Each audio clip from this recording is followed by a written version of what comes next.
Hello everyone, मेरा Ayurveda channel पे doctor Bilal Ahmad वानी की रिसर्च की बुक की सीरीज़ को आगे कंटिन्यू करते हैं।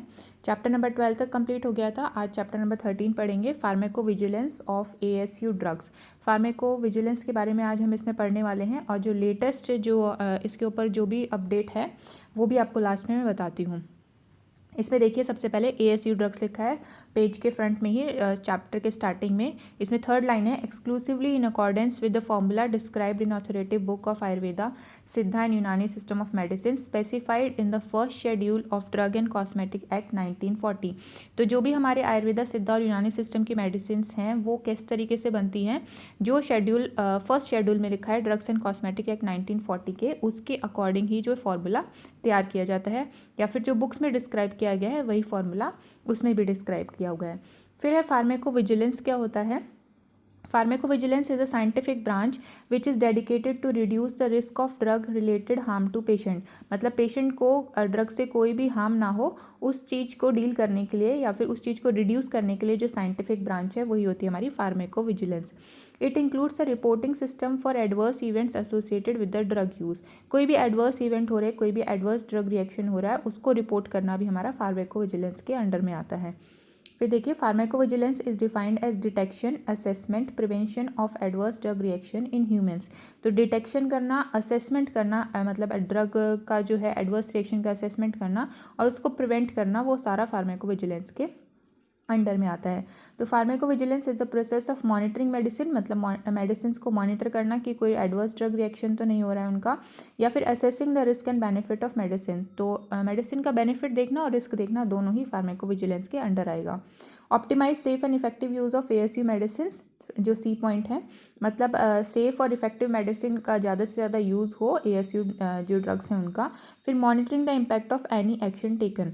अगर आप कोई एक्शन ले रहे हैं, मान लीजिए आपके कोई एडवर्स रिएक्शन भी आ रहा है, तो उसके अल्टरनेटिव में आप उसको ओवरकम करने के लिए जो भी एक्शन ले रहे हैं उसको भी मॉनिटर करना फार्माकोविजिलेंस के अंडर आता है।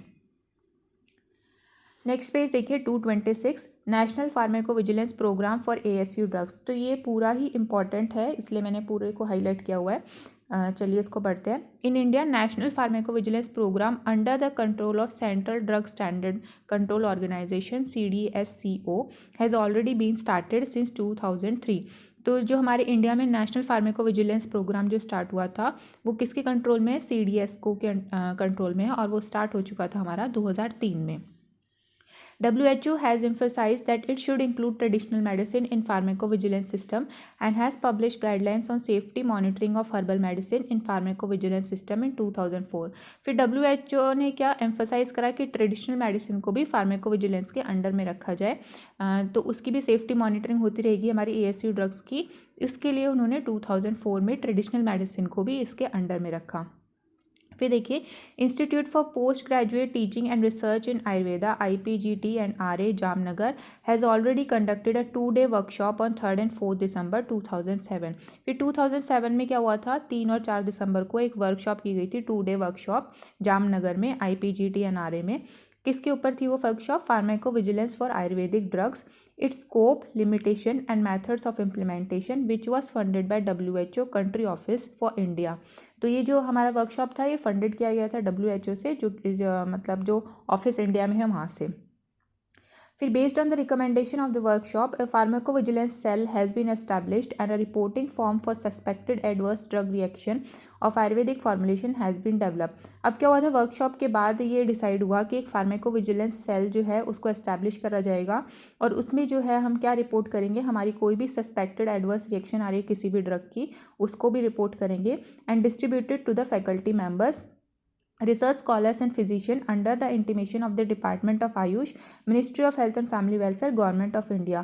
और फिर जब आप आयुर्वेदिक फॉर्मुलेशन का कोई एडवर्स रिएक्शन अगर सस्पेक्टेड आ रहा है तो उसको रिपोर्ट करके उसको जो है डिस्ट्रीब्यूट किया जाएगा फैकल्टी मेंबर्स में, रिसर्च स्कॉलर्स में और फिजिशियन में, और वो सारी चीज़ हमारी आएगी, मतलब वो जो इंटीमेट किया जाएगा या फिर जिसकी जानकारी आयुष यानी ministry of health and family welfare, government of India को भी होगी। इसके बाद देखिए, the national pharmacovigilance programme for ASU drug is coordinated by country's national pharmacovigilance resource centre. अब जो कोऑर्डिनेट कौन करता है, हमारा national pharmacovigilance programme ASU drugs का national pharmacovigilance resource centre NPRC for ASU drug to establish and manage a database of adverse drug reaction.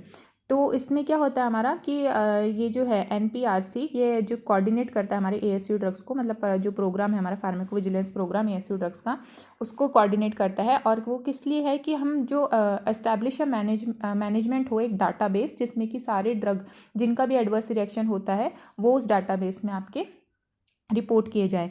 For making uniform regulatory decision regarding marketing authorisation of drugs in India for ensuring safety of drugs. अब मान लीजिए किसी drug का कोई adverse drug reaction है तो उसकी marketing को है या तो रोक दिया जाए या फिर उसको कुछ टाइम के लिए बैन कर दिया जाए। तो ये वाले डिसीजंस हैं मतलब इन डिसीजंस को लेने के लिए भी हमारा डाटाबेस बहुत इंपॉर्टेंट है।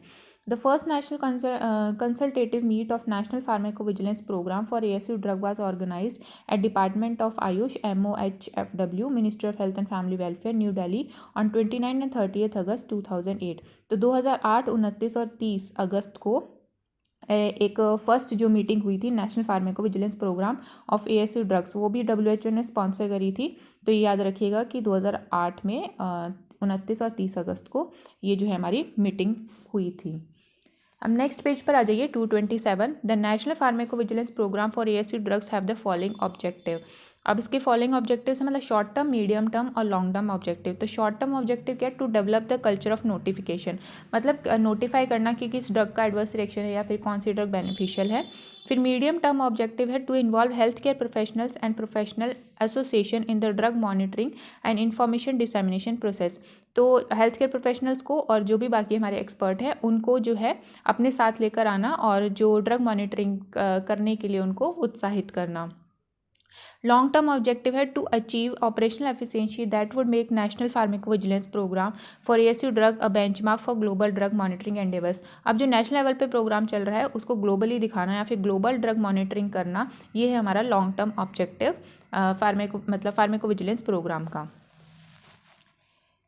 इसके बाद देखिए framework for pharmacovigilance for ASU drug जो लिखा है ये पुरानी वाला है कि programme is coordinated at institute for post graduate teaching and research in IPGTRA Jamnagar. ये अब चेंज हो चुका है।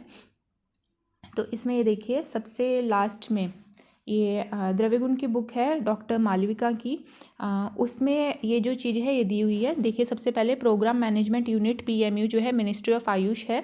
उसके बाद नेशनल फार्माकोविजिलेंस सेंटर जो है हमारा all India institute of Ayurveda new Delhi बन चुका है। उसके बाद इंटरमीडिएटरी फार्माकोविजिलेंस सेंटर बने हैं 5, जो कि national institute of Ayurveda Jaipur है, IPGTRA जामनगर है, नेशनल इंस्टीट्यूट ऑफ सिद्धा चेन्नई है, नेशनल इंस्टीट्यूट ऑफ यूनानी मेडिसिन बेंगलुरु और national institute of homeopathy Kolkata. तो ये 5 जो है हमारे इंटरमीडिएटरी फार्माकोविजिलेंस सेंटर है। तो सबसे पहले मिनिस्ट्री ऑफ आयुष जो है हमारा PMU है, मतलब प्रोग्राम मैनेजमेंट यूनिट।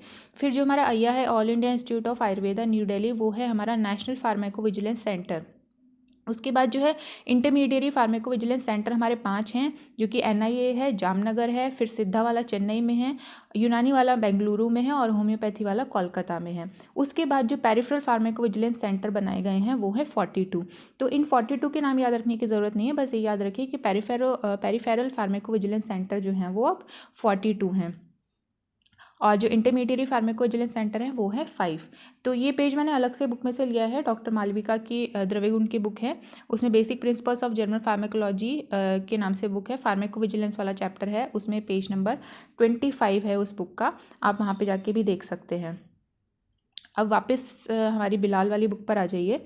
इसमें है 228 पे व्हाट टू रिपोर्ट, मतलब व्हाट टू रिपोर्ट के ऊपर एक लाइन देखिए, the reporting should be submitted in the prescribe format to the pharmacovigilance centre, confidentiality is assured through this programme.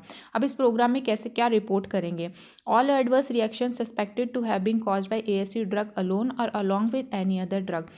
अगर ASU ड्रग से कोई एडवर्स रिएक्शन हो रही है या फिर अलोन मतलब ASU ड्रग से अकेले से हो रही है या फिर उसके साथ कोई और ड्रग भी यूज़ करी जा रही है, अगर उससे कोई एडवर्स रिएक्शन हो रही है तो आप वो भी रिपोर्ट में दे सकते हैं फार्माकोविजिलेंस सेंटर को। ऑल सस्पेक्टेड ड्रग इंट्रैक्शन, कोई भी ड्रग इंट्रैक्शन हो रहा है सस्पेक्टेड, वो भी आप रिपोर्ट में लिखेंगे। Reaction to any other drug which are suspected of significantly affecting patients management including reaction suspected for causing, मान लीजिए कोई ड्रग का रिएक्शन ऐसा हो रहा है जिससे डेथ हो रही हो, लाइफ थ्रेटनिंग हो, जिससे हॉस्पिटलाइजेशन हो गया हो किसी का, मतलब हॉस्पिटल जाने की नौबत आ गई हो, डिसेबिलिटी हो गई हो, कंजेनाइटल एनोमली हो रही हो अगर, और required intervention to prevent permanent impairment और डैमेज, या फिर कोई इंटरवेंशन जो परमानेंट इम्पेयरमेंट और डैमेज को क्योर करने के लिए आप कर सकते हैं, तो वो भी आप अपनी रिपोर्ट में देंगे। तो ये जो हमारा जो पुराना है, देखिए नेशनल फार्माकोविजिलेंस सेंटर 1 जो सबसे पहले था CDS को था, फिर जोनल PV सेंटर 2 थे, फिर रीजनल PV सेंटर मतलब फार्माकोविजिलेंस सेंटर 5 थे, और पेरिफेरल फार्माकोविजिलेंस सेंटर हमारे 25 थे। तो ये था 2004 वाला डाटा। और जो मैंने आपको द्रव्यगुण की बुक वाला, मालविका मैम की बुक वाला जो बताया है, वो है हमारा लेटेस्ट डाटा। अगर आपको कुछ और भी देखना हो तो आप नेट पे जाके देख सकते हैं इसके बारे में। तो चैप्टर बस इतना ही सही था, चैप्टर नंबर 13, लेकिन इम्पॉर्टेंट है एग्ज़ाम पॉइंट ऑफ व्यू से, तो इसको अच्छे से पढ़ लीजिएगा। आज के लिए इतना ही, थैंक यू।